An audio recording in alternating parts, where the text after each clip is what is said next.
Welcome to our YouTube channel. Are you interested in learning how to hide your following list in TikTok? In this video, we'll provide you with a full guide on how to keep your following list private. Let's get started. Step 1. Open the TikTok app on your device. Step 2. Tap on the profile icon located in the bottom drawer. This will take you to your TikTok profile. Step 3. In the top right corner, you'll see 3 stacked lines. Tap on those lines to access the TikTok menu. Step 4. From the menu, select Settings and Privacy. Step 5. Within the Settings and Privacy section, tap on Privacy. Step 6.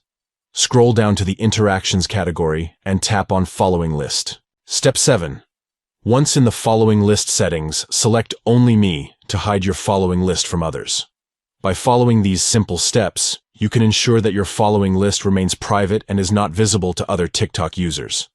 We understand the importance of privacy, and this guide will help you maintain control over your TikTok activity. We hope you find this guide helpful in managing your TikTok privacy settings. If you have any questions or need further assistance, please leave a comment below. And don't forget to like and subscribe to our channel for more TikTok tutorials and guides. Thank you for watching, and enjoy your enhanced privacy on TikTok.